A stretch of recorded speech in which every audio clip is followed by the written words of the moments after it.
हाँ स्टूडेंट, तो कल मैंने फाइव किंगडम मतलब इसके पहले फ्राइडे वाले क्लास में फाइव किंगडम में किंगडम मोनेरा मैंने डिस्कस किया हुआ था।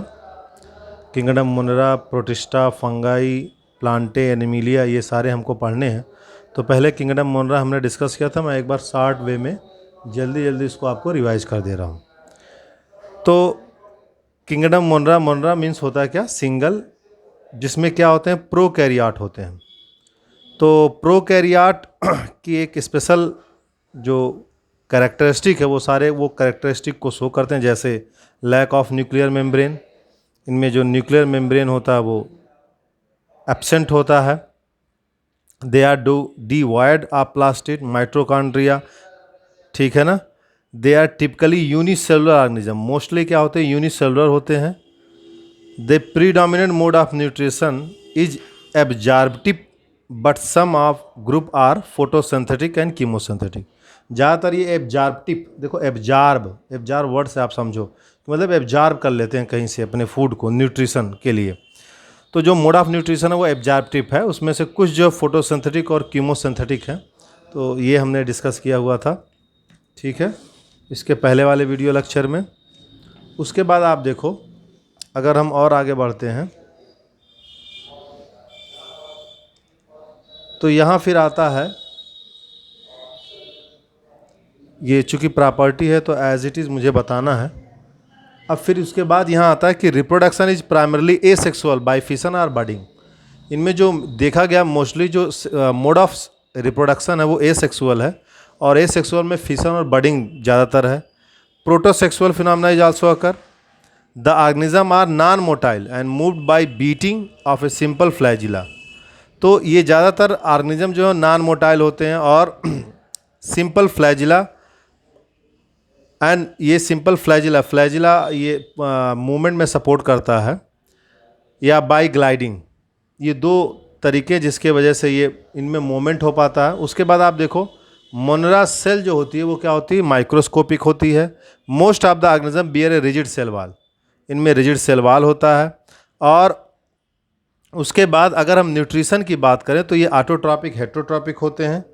Autotrophic heterotrophic both mode of nutrition होता है, ठीक है, इनमें।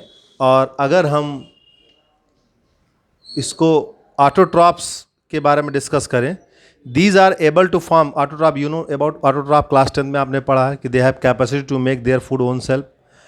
फोटो ऑटोट्रॉप क्या होता है, they prepare their own food by reducing carbon dioxide using light energy, carbon dioxide को रिड्यूस करते हैं, और ये इसको फोटो ऑटोट्रॉप कहते हैं। भाई आप देखो, जो आप फोटोसिंथेसिस प्रोसेस पढ़ते हो तो उसमें फोटोसिंथेसिस प्रोसेस में क्या होता है, वो कार्बन डाइऑक्साइड एटमॉस्फेयर से एब्जॉर्ब करते हैं, सनलाइट को लेते हैं, और उसके बाद ये कार्बोहाइड्रेट का फॉर्मेशन करते हैं। तो जाहिर सी बात है कार्बन डाइऑक्साइड को ये रिड्यूस करेंगे। नेक्स्ट है कीमो ऑटोट्रॉफ। तो कीमो ऑटोट्रॉफ आपको पता है, they drive their food from chemical reaction, chemical energy या इनऑर्गेनिक जो केमिकल हैं उनसे वो अपनी एनर्जी को डिराइव करते हैं। इसको हम लोग कीमो ऑटोट्रॉफ बोलेंगे। तो ऑटोट्रॉफ में फोटो ऑटोट्रॉफ भी है, कीमो ऑटोट्रॉफ भी है, दो है। फिर आता है heterotrophic, few live in symbiosis while other association with communalism. अब सिम्बियोसिस रिलेशनशिप होता है, मतलब एक, और कुछ जो होता है कॉमनलिज्म, मतलब saprophyte causes dead and decaying fermentation organic matter. In the process of fermentation there is anaerobic breakdown of carbohydrate into CO2, alcohol and some energy. Putrefaction are decaying anaerobic bacteria। देखो ये aerobic है, anaerobic breakdown है, ये भी anaerobic breakdown है, protein का होता है, यहाँ कार्बोहाइड्रेट का होता है, ठीक है ना। Foul smell due to evil smelling gas produce by, ठीक है। तो सेप्रोफाइट, और आपको क्या कहते हैं, सेप्रोफाइट के बारे में मोस्टली आपको पता है। सेप्रोफाइट जो डेड एंड डिकेइंग से अपना डेड एंड डिकेइंग मटेरियल पर अपने फूड के लिए डिपेंडेंट होते हैं, ठीक है ना। जो भी जानवर उनवर डेड बॉडी या सड़ती हैं, गलती हैं, तो उन पर वो अपने डेड एंड डिकेइंग मटेरियल पर, ठीक है। तो ये सारी कहानी है इनके न्यूट्रिशन को लेकर के। तो यहाँ तक हमने इसके पहले डिस्कस किया हुआ था। अब हम इसमें आज जो इंक्लूड करेंगे वो टॉपिक है आर्की बैक्टीरिया। तो यहाँ चीज़ें एक्सप्लेन की गई हैं, मैं सिंपल बता रहा हूँ। अब आर्की बैक्टीरिया इसके अंदर जो इसमें हमको किंगडम मोनरा में कई सारे पार्ट पढ़ने, जैसे आर्की बैक्टीरिया पढ़ना है, बैक्टीरिया पढ़ना है। तो सबसे पहले हम आर्की बैक्टीरिया पे ही आते हैं, ठीक है ना।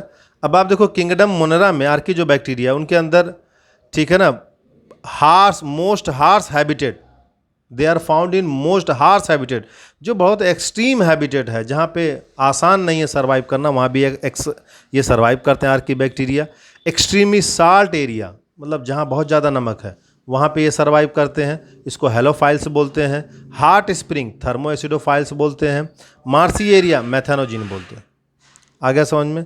अब आर्की बैक्टीरिया में डिफरेंट सेल वॉल स्ट्रक्चर, अगर स्ट्रक्चर वाइज देखें, ठीक है, compare to other bacteria, as a result have different cell wall structure. जो सेल वॉल का अभी ऐसा क्यों होता है कि बहुत साल्टी एरिया है, हार्ट स्प्रिंग है, मार्सी एरिया, हर जगह ये सर्वाइव कर जाते हैं, क्योंकि इनके सेल वॉल का जो स्ट्रक्चर है वो अदर बैक्टीरिया से डिफरेंट है, जिसके वजह से इनके अंदर टॉलरेट करने की जो कैपेसिटी है एक्सट्रीम कंडीशन में, वो पावरफुल हो जाती है। तो इनका जो सेल मेम्ब्रेन है वो इसमें जो है, ठीक है ना, सपोर्ट करता है। Methanogen are the found in the guts of many ruminant element like cow buffalo, इन सब में मिथेनोजिन पाया जाता है। And they are able to produce biogas, ये बायोगैस प्रोड्यूस करते हैं, ठीक है ना। उसी तरह हेलोफाइल मैंने बताया lies in high light intensity area, they are live in high salt concentration, बहुत ज़्यादा साल्ट कंसनट्रेशन, वहाँ भी वो सर्वाइव कर जाएंगे, इसको हम हेलोफाइल्स बोलते हैं। आ गया समझ में। तो ये कुछ कॉमन टर्म थे, हेलोफाइल्स, मेथेनोजिन, थर्मोएसिडोफाइल्स। भाई ये देखो, आपको सारे टर्म पढ़ने भी नहीं है, बस कुछ जो मैं आपको डिस्कस कर रहा हूँ, जितना बता रहा हूँ उतना ही पढ़ना, क्योंकि इन बुकों में बहुत ज़्यादा टर्म दिया रहता है, ठीक है। तो आई होप आपको यहाँ तक क्लियर हो गया। अब मैं बैक्टीरिया पे आगे बढ़ता हूँ।